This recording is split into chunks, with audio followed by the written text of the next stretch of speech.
Voiture va éclater là. Pardon.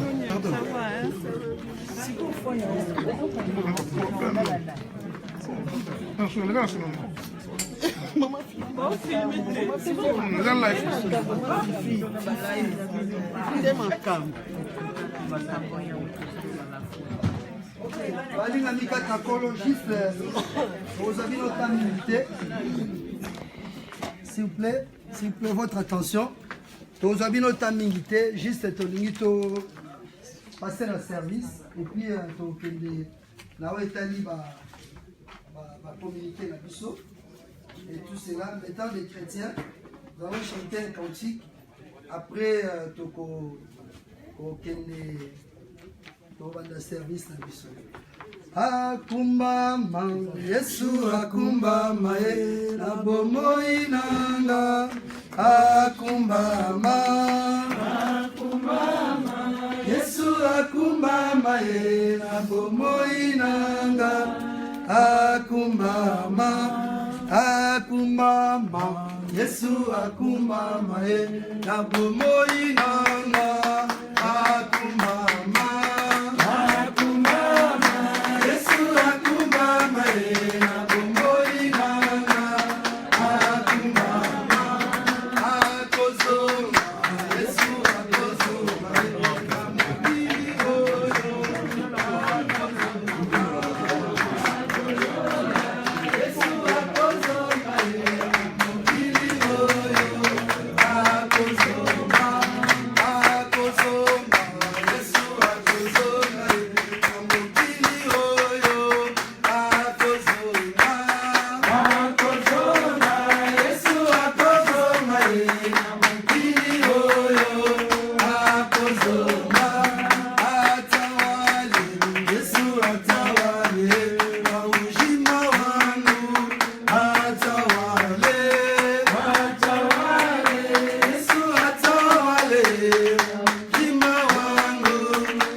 Merci encore une fois de plus pour ça n'est pas naïo. Toujours reconnaître aux Zambé, aux maîtres et à son Zambé la bikamo atika et la tango oyo tonko comme malobanayo. Pourquoi que comme malobanayo Zambé peut être malobanayo ezali solo ezali bomo et puis ezali zela. Tiketo simba mitema nyoso nesika oyo et mama ya banayo na kimia Zambé connecter mosala yo apporter bomo na nzela oya ko baliso. Kumukembo ezonge pa na yo poza Zambé ikolo na nyoso toli bomo na kombo na Yesu. Amen. Amen, amen. Voilà, juste Sangania pour un décès à notre bien-aimé Eric. Mais nous voulons juste se consoler au travers la parole de Dieu. À la fois, Toligno aussi. Tokan Sapon a bon inabiso. Les lois de Konabiso à quai. Plus tard un jour, cause à l'un de nous. Mais nous devons vraiment nous préparer pour rencontrer notre Dieu. Tout en la Ligue chapitre 23, verset 39 à 43. Ligue chapitre 23, versets 39 à 43. L'un de malfaiteurs crucifié un jurier, disant, n'es-tu pas le Christ? Sauve toi-même et sauve-nous. Mais l'autre le reprenait et disait, ne crains-tu pas Dieu, toi qui as subi la même condamnation? Pour nous, c'est justice, car nous recevons ce qu'ont mérité nos crimes. Mais celui-ci n'a rien fait de mal. Et il dit, Jésus, souviens-toi de moi quand tu viendras dans ton règne. Jésus lui répondit, je te le dis en vérité, aujourd'hui tu seras avec moi dans le paradis. Alléluia. Amen. Bien-aimés dans le Seigneur, histoire auto, tanga ezali était mort ya Yesu Masia na ekulusu.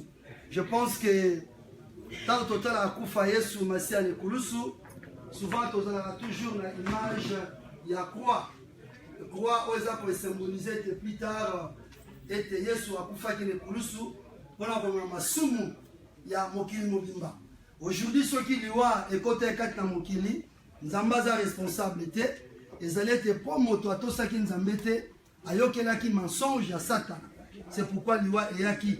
Alors, si le tantôt mon était battement Koufa, cela montre que le diable menteur et que Nzambe ou alobakeza solo. Malheureusement, aujourd'hui, le diable continue à tromper les gens. Batouban limela sangomala mouté pour être aligné à ma batte belé nali felo et place yé o akokende. Le Nzambe za lumière et za na pona kolongola biso na ignorance. Alors, scène on va parler biso mort ya Christ à la croix. Tant que Yesu allait qui crucifié, azali ne kulusi ye mon côté, mais na mopanzi na ye à gauche puis à droite, ezali na batumi balé miyibi balé. Alors Yesu azalaki na katikati. Moyibi moko côté à droite, ya gauche plutôt abandé koloba na Yesu, ya solo yoza mobikisi. Est-ce que ko mibikisa te po bikisa biso?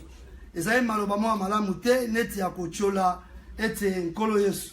Alors moyibi moswale na ngambo mosusu apameli moninga na ya kolobete soki biso toza kati na esika oyo ne kulusu eza normal parce que toi ba criminel tozo mérité condamnation ba crime na biso mais ye o c'est-à-dire Yesu yaza innocent aselo mo côté malobi encore na Yesu libondeli na ye kanisela ngai tango kozonga na bokonzi na yo Yesu alobi lelo okozala nanga na paradis elingolo banini simaliwa paradis existe alléluia paradis ezesika ya repos ezesika esengo ezesika ya kimia mais pour moto akende na paradis esengeli moto oyo andimela Yesu na bombo na ye alléluia soki moto andimeli Yesu ata atiki mokili automatiquement molimo ya moto ko ekende directement na paradis paradis eza esika ya bisengo eza esika ya kimia eza esika oyo bakroya nyonso bakufa kobanda kala baza na kati ya paradis Abraham ba Moïse batebele baza esika ya malamu. Alors message ya poko alelo eza pona ndeko na biso erikite ye asi akei mais ça message pona biso to ba ko réfléchir na bon moina biso. Mais ce qui est mauvais encore brigand mosusu oyo akufi mais sans que akota paradis pourquoi? Parce que un asala qui demande wanate deux aïba quitte que Yesu azanani pour saisir cette opportunité.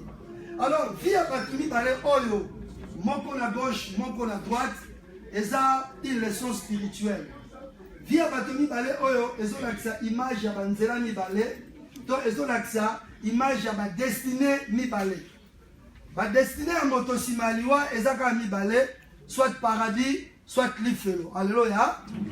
Alors na évité na poko alelo ma sœur Motuna tokoye kotuna de quel côté de la croix de Jésus tu te trouves? Est-ce que tu es à côté à Moïse ou à Kendaki paradis? Tu es à côté à Moïse ou à Kendaki l'ifelo. Alléluia. Et le Seigneur l'ifelo c'est à passi. Et ça ici qu'on a bakele à mot pour la Satana ba démon ba kende. Et ça pour la batoté. Mais malheureusement ba kebele pe ba okende nzela oyoko bato mingi ba ko rejeter maloba nzambe pe ba ko ndimela Yesu te. Mais la pourquoi lelo okoye ko changer destinée na yo peut-être olaki na ngambo ya mabe okoye ko sala kwa moyibi wana ete Yesu kaniselanga tango wana bokonzi na yo po moto akende paradis eza simple ezaka koya na Yesu bayaka na Yesu lolenge nini ya kobongola motema pe kondimela Yesu kobongola motema c'est ce que nous appelons la repentance ko sambeleza malamu mais kobongo na motema eleki malamu alléluia lelo bato mingi bako en église eza malamu ko église mais soko tali makambo osala otuni est-ce que moto abongola motema ou pas alléluia bien aimé dans le Seigneur eza le bato musu qui se disent des chrétiens mais qui ne sont pas des vrais chrétiens qui vont aussi se retrouver en enfer alléluia c'est pourquoi sur ça mon Christo sambelaka na solo alléluia nzambe tokoye kokosa ete po aza omniscient ayebaka oyo nyonso to sala que ça soit ko bombama que ça soit za polele tambola ko banga nzambe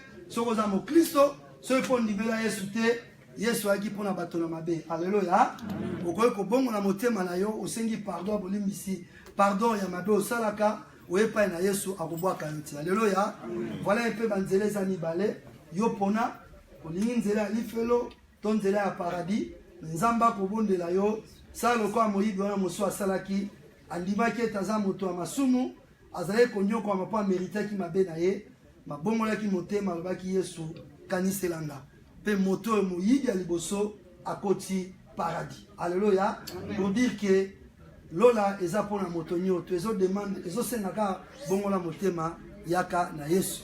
Oza na mato ya koyoka, ayoka. Oza na motema ya kondima, andima. To senge ba eji na sia bondela, poliloba oyo, Yesu bakana koyoka te meto tiango na misala. To bondeli nzambe. Bondela kuna nzambe. Nzambe na pamba na kunisi yo mettre à temps et à circonstance. C'est vrai comment on a vu les sika oyo ba famille to yebele awa. Pona koya kobondisa mutema oyo ezali ya kozoka po bible elobi ete na liwa ya lazaro ayi okonsole Marie na Marthe tika ete na moment oyo message toti koyoka oyo nzambe ezali kokonsole biso boto ya bavivant parce que notre frère Eric abandi une nouvelle vie. À nous de savoir maintenant une réflexion totale dans notre vie parce que lelo eza biso mais lobi ezali nde merci ya nzambe tika ete moto na moto ayeba ete aponi nzela nini na message oyo aponi nzela ya droite to aponi nzela ya gauche tika message oyo interpellé vina biso petomita madame na tala de ali koyeba ete tango tala na tala koyeba ke longi na buto ezali koyeba ke longi na ngai tache ezali tika yo moko yeba longi na yo nini ezali nzela malamu to ali nzela mabe zamba zala na yo na kombo na Yesu amen amen amen. Voilà, to komi tango to pesa ba communiquer, je pense que to pesa li loba pa ya papa Alpha o baza moko ya organisateur pona ko. Ok, merci. Mbote lisusu. Merci na maluba passer à siko pesa ngai. Na lingi juste na yepsa na biso lo lenge nini to zali ko kende na mabongiseli oyo manso. Donc lelo je pense que tout ko procéder presque na 5e journée ou 4e journée depuis to bandi ba organisation oyo ya matanga. Mais oyo vansi biso d'abord awa ya mboya ko pesa na biso ba yebishi nyonso. Na lingi seulement na remercier biso banso na komo ya famille o Eric na ndenge bozali kotika banda ko na bino botiki bana na bino botiki responsabilité na bino pona boya awa koyeba ko bonzela toko ko consoler maman na biso Irène katikati na oesika vraiment tika nzambe ya lola amona bino. Donc information to pesa na biso ezali seulement to bandaki ba démarche nyonso na niveau ya pompe funèbre to meki ko expliciter chaque jour mbongo nini o baselego senga na biso. Donc, totalité, on a 5820 euros. Dans 5800, on a 5320 euros. Ils allaient pour les boulous, cimetières, les maramnioso. Bon, 500 euros, ils allaient pour ça, les Sikawapi, Kendegola, le 27 octobre, vendredi. Alors, comme presque au-delà de 2000 euros, mais on a biso, il y a Tchango, parce que ça a biso surprise.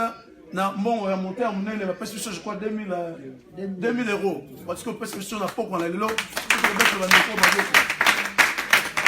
bon le susu ba mama na biso ya groupe mususu on va ben groupe otosi bango ba pesi biso sur 200 euros 250 euros na poko na lelo mais ngala ndazo ba pa na bango te tanga koma na suka ndeko o azo représenter bango a na suka ngali sema na pesa biso information niveau ni to komi nango lelo tuzaki na pompe funèbre pour nous rejoindre date pour nous coloter air ni auto qui nous tala nzoto maway avant de couper na mkona vendredi. Donc to senga na bango journée mercredi na jeudi. Mais bango bani ba pesa seulement journée à jeudi, net to ba discuter na bango ba biso to zonga encore lundi pour to ba tout solana directeur ya pompe funèbre OES le dengi na koloba bango lundi tant to zonga awa to pesa na biso information le lengi to kende ko mona nzoto ya ndeko na biso. Mais journée à vendredi on les a déjà bouclé et ça la problème vendredi dans la bisounion sur la Bali Fermont à partir de 7h30 nous autres au commandant qui nous la tombe pour tout dans le cimetière et à Blanchetown ouvert à vers 11h12h. Donc information à sur la bisounion. Donc bandeko on va continuer à cahier la bonne delbino na komona yesu cahier zali au circuler monter na sozali na ngo ba mama botia na kati ya cahier wana koma komona pe koma monta pour permettre bandeko ba ko sa comptabilité na suka to me va publier la liste le lenga nini to ko sa comptabilité et bandeko oyo bazali na charge ya kosomba biloko toujours bon de la bino bozo toujours ba facture pour la suka et permettre biso le lenga ni to représenter ni na biso ya suka pa bandeko bonso ba mama to bon de bino vraiment o nyonso azali na ta mokona vendredi wana pourtant to za na salle et au senga na biso mo misala ba mama ne bino bo ataka nyonso donc senga kuna mo osala mo ti mo mikate mo otamsa mai ko tamsa ji beaucoup de gens na biso chrétien peut-être ko s'organiser le lenga ni bo pesa kombo to le lenga nini boko zala wana pona nyonso ele ka vraiment malamu oyo nyonso to ko ya awa bat nyonso ko ya awa ezali ko la sa fruit ya bolingo nini oyo eli ka zaki nango na biso banso to nango awa nango vraiment to zala malamu na kati ya communauté peu importe ma divergence, peu importe ma situation, peu importe ma nationalité na biso, communauté vraiment to sangana malamu oyo ezaki mo maloba na ki nango pona pesa na biso soki OK na bosali ezana ndeko msu Pedro yel susu ayeko pesa biso 500 € na pokwa oyo pona to pesa na mbonga sale soki to betela ndeko maboko vraiment na acteur donc yango to ikoloba to rattraper na message na biso que en tout cas communauté to kangana communauté to zala vraiment na bolingo peu n'importe ma divergence to que les liboso oyo to ekomona lelo ezali ba signe d'amour lolenge ni Eric azalaki na kati ya communauté to yebi na poto to yaka oluka vie to yaka oluka une vie meilleure mais comme to comme kotikala wanzambe nde ayebi Eric azalaki mutu akwa kunda mama na ye lelo mama na ye mutu akomi kolela ipo akundama donc ezali passe na mutema mitema na biso ezali kozoka sika oyo esalami biso esila koyeba ko souder biso banso vraiment nzambe aoyeba kozala na biso mingi akolobelali te mais soki toali na basuggestion ko balobi si je regarde à construire tomeka kopesa basuggestion na biso toyeba lolenge nini tokoyeba kokenda yango encore ouais yango nakomi na suka nakoyeba kopesa ndeko Riki parole ameka nakoyeba kopesa so parole na acte tosala mbote na biso nga babenga ngai Riki naza président ya bana Tchango soki na kiti ito na temi liboso na bino d'abord on a remercié responsable ya organisation ya Bobsec ya récolte mbongo ya fruta et finance pona kaya ndeko na biso Eric watiki biso Eric azalaki moko na biso ya bana Tchango donc azali mwana Tchango na kati ya association na biso ya Tchango to devise na biso ezali bolingo donc c'est-à-dire soki problème ezali tolandana ezala na pasi ezala na bisengo tozala toujours ensemble alors nazamolai te présence na ngai liboso na bino ezali parce que toza mpe na bamama na biso mpe ya Tchango bazali awa oyo baza na biso likolo te oyo mpe ntango mosusu fale bayeba esika nini mbongo na bango ekei parce que na oyo etali mbongo esengami transparence et déjà nazo remercier bandeko baza kosacharge na oyo etali mambambata ndenge vraiment baza koobjecte biso mikolo na mikolo ndenge évolution eza kokende donc na biso bana Tchango après avoir kosangana tosangisaki mpe ya biso montant oyo papa oti koloba donc topesi enveloppe na biso ya 2000 €. 2000 € topesi yango papa tokombo yango soki wana te tozalaka mpe toparenaka mpe bassociation mosusu tel que toparenaka association ya bamama botosi bamama botosi balobi na nga papa ntango okei kuna oke kolobela biso te baza mpe na présidente ya bango bakoya mpe na ndenge ya oyo ya bango mais na nsima na biso balobi papa lokola bozwi problème biso mpe mwa participation na biso yango oyo bapesi biso 250 €. Yango mpe napesi pa papa mais bakoya bango moko mpe na ndenge na bango tuka nayeba kolobela bango te juste kaka nde na bi transparence donc boyebake no mbongo nyonso topesi euti kaka na biso te biso na Tchango topesi kaka enveloppe ya 2000 € et 250 € ezali ya bamama ya botosi oyo baye kosunga biso na yango mais tolingi te tokotisa yango tolata yango Tchango apesi nyonso yango tolakisi 2000 ya biso 250 ya bamama en tout cas bamama toza na bolingo kaka ndenge ndeko alobi tomeka koleka na liste wana baonano basali geste te basala geste na bango de façon ke makambo eleka kitoko epi tokunda ndeko na biso na kimia. Je vous remercie. Amen. Ok, merci beaucoup.